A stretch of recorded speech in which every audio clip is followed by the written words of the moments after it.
They laughed when the warden dragged him into the yard, smiles like city lights, cameras flashing, the world watching a man reduced to a punchline. The warden's voice cut through the noise, neat and practiced, as if humiliation could be measured in syllables. He clipped the last piece of dignity from a face painted in scars and memory, and the crowd cheered for the wrong thing.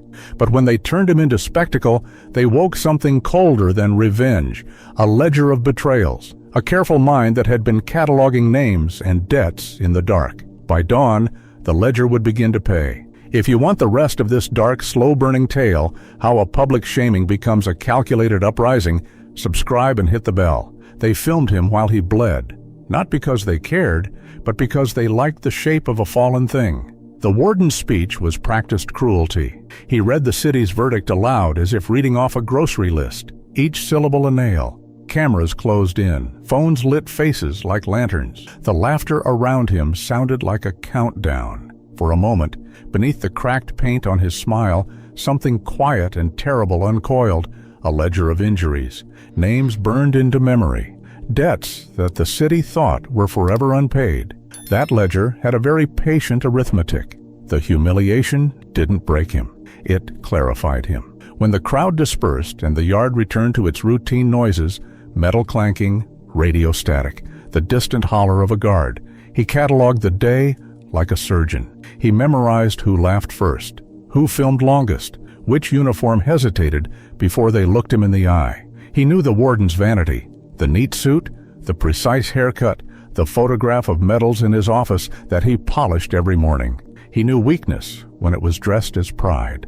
"You were something once," the man in the next bunk said that night, voice low enough not to wake the warder on rounds, "before they painted you a joke." "Something like that," Joker replied, and for the first time in months, his voice didn't tremble. "They gave me an audience. I'll give them a return." He began small, surgical. A whisper slipped to a counselor's wife that her husband had been seen taking favors from families of certain inmates. A guard who liked to sleep with his radio found it tuned to a tiny static-laced frequency that replayed his own drunken confession from a year ago. A visiting reporter, ambitious, new to the city, received an anonymous dossier with names and receipts. Curiosity is a living thing, and the reporter fed it to the public.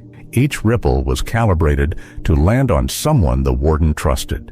The jail had a geometry of power, corridors that funneled toward the warden's office, a staff room where secrets were traded like contraband, a visiting room where promises were made and broken in the light.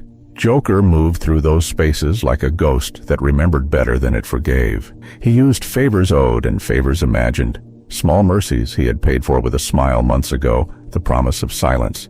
A cigarette passed along a corridor. Inmates are good ledger keepers. They know how balances tilt. You're playing a dangerous game. Mara, the social worker who'd once sat on a tribunal that sentenced him, told him when she came to speak alone, more out of curiosity than duty. Her voice was hushed, so the cameras couldn't harvest her pity. "Dangerous is a currency," he said, "and I've been saving." She left with her notes heavier than they'd arrived. By dawn, a rumor had teeth. The warden had been taking donations under the table. A councilman's name surfaced in a petty scandal with blurred photographs and unpaid hospital bills that led back to the prison. The city's breath, which had been focused on a painted face, tilted towards something uglier and truer. The first public crack came when a mother in the crowd, a woman with the kind of face that forgets nothing, stood up during a park board meeting and read aloud a list of names she'd found inside an envelope that appeared in her kitchen that morning. Names of contractors, of guards, of the mayor's donor who'd paid for charitable prison upgrades. Everyone recognized at least one name. The warden, who had been rehearsing his comfortable indifference, turned pale. The pride that had lit him on the day of the yard became, overnight, a furnace. Calls clattered through city halls. The mayor arranged a press conference. The warden practiced steadiness behind a lectern, but the cameras had memories longer than speeches. The laughing crowd that had watched a man be shamed found themselves staring, now, at a different face in the frame. Joker watched the feeds on the tiny, grainy television in the rec room. He watched the warden's tie twitch as he lied. He watched the reporter who had once been polite enough to hand him a form now rake through documents on live television. Satisfaction folded through him like a cool wind. This was not the execution he would have chosen, but the ledger had been paid a first installment. Yet power never shifts cleanly. Somewhere in the margins of his neat plan, a current ran that he hadn't accounted for. Anger is volatile, and other people carry their own ledgers. At noon, a young guard, only 22, hands that still shook when he lit a cigarette, collapsed during a shift change, clutching a note he'd found slipped into his locker. It named him, listed his debts, and accused him of selling pain for a paycheck. The official cause said heart failure. Unofficial witnesses spoke of hands that trembled with shame. The rumor spun. He'd been threatened. He'd been blackmailed. Joker stared at that image on the rec room screen and felt a fissure widen in his chest. He hadn't wanted blood. He hadn't wanted someone's life to end because of the ledger's weight. He'd wanted exposure, leverage to unbalance a corrupt axis. The moral arithmetic of revenge is never tidy. The sun dipped, and the city, which had started the day laughing at a painted face, finished it with police tape and a headline that asked whether justice had been served by the man they'd humiliated. In his cell, Joker smiled and felt a new thing, guilt braided with triumph. Then, as the late news rolled into a live feed, the camera cut to a darkened alley behind the courthouse. A courier handed a sealed envelope to a man in a suit, the mayor's man. He glanced at the paper, then at the camera, as if he had been caught.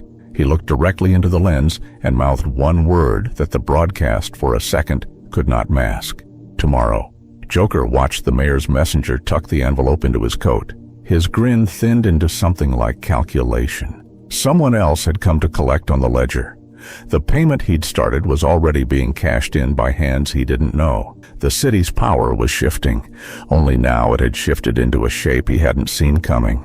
Outside, the lights of the city blinked like tiny, indifferent stars.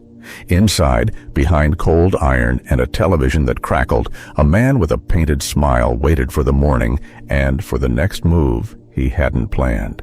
Morning came without apology. Sirens stitched the dawn together, and the city woke with a headache it couldn't explain. Overnight, the warden had vanished from public view. His office door stayed shut.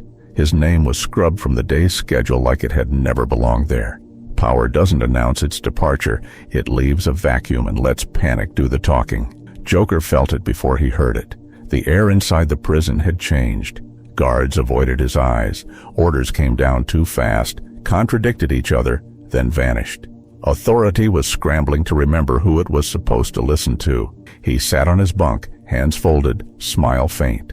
This was the moment after the punch lands, when everyone waits to see who stays standing. "You did this," the man from the next bunk whispered, half in awe, half in fear. Joker didn't answer. He was listening, to footsteps, to silences, to the way the building breathed differently when its spine cracked. By noon, the city had found a new villain to chew on. The warden's name was everywhere now, paired with words like inquiry and suspension. Old allies spoke carefully, as if each sentence might later be played back in a different light. The mayor gave a statement that said nothing and promised everything.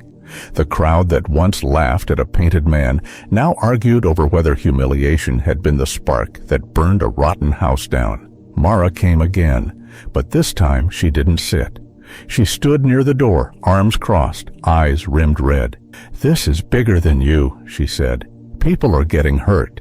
"People were getting hurt long before I smiled," Joker replied softly. "I just turned the lights on." She studied him the way one studies a fire. Fascinated, afraid, unwilling to look away. "Someone else is moving," she said. "This isn't just your chaos." He nodded. Chaos hates being alone. The transfer came that evening, sudden and quiet.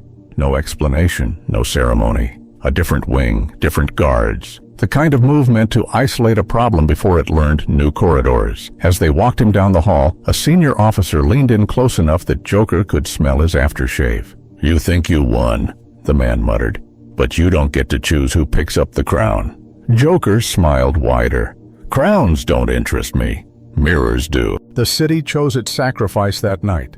The warden resurfaced, pale and sweating, flanked by lawyers who spoke in softer tones than the cameras could hear. He denied everything until he didn't.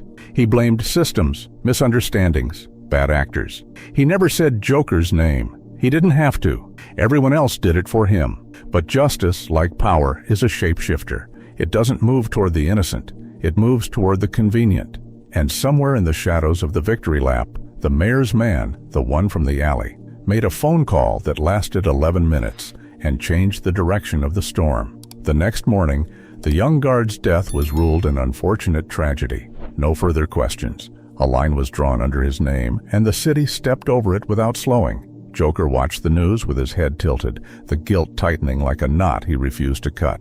This was the cost he hadn't priced in. The ledger was alive now, and it didn't ask permission. That afternoon, a package arrived, not to his hands, but to his name. A single sheet slipped through channels so clean they looked accidental. It wasn't a threat. It wasn't a confession. It was a list of reforms announced with great fanfare.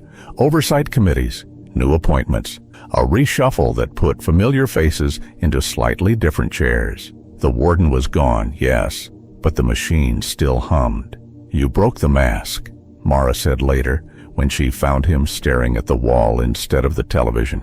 "But the face underneath looks the same." Joker chuckled, low and tired. Masks aren't meant to be broken. They're meant to be replaced. That night, as the prison settled into its uneasy quiet, Joker lay awake and thought of the day in the yard, the laughter, the cameras, the certainty that he was finished. He thought of the city learning, slowly, that humiliation is a seed. Sometimes it grows into flowers. Sometimes it grows into knives. Near midnight, the power flickered, just once, long enough to make every guard straighten and every inmate hold their breath. When it returned, nothing seemed different. And yet, the feeling lingered, like the echo after a joke you don't understand yet. In the early hours, a guard he didn't recognize paused outside his cell, younger than the rest, clean uniform, eyes sharp. "They're moving you again," the guard said. "Off the books." Joker rose, heart steady. "Where?" The guard smiled, not cruelly, not kindly, but with purpose. "Somewhere your story can't reach." As they walked, Joker glanced at a reflective surface, a window, dark enough to act like a mirror. For a moment he didn't see the clown. He saw a man who had pushed a city and felt it push back, harder. Just before the door closed behind him, he spoke, almost to himself. "You can lock away a man," he said, "but you can't unteach a city what it's learned." The door slammed. The lights hummed. And somewhere far above, in offices that had already begun rehearsing their next speech, someone laughed, thinking the power had settled. They were wrong, because power hadn't disappeared. It had just learned to smile back. Like, subscribe, and ring the bell to follow every dark truth we unmask next. Stay close. The city's stories don't end when the lights go out.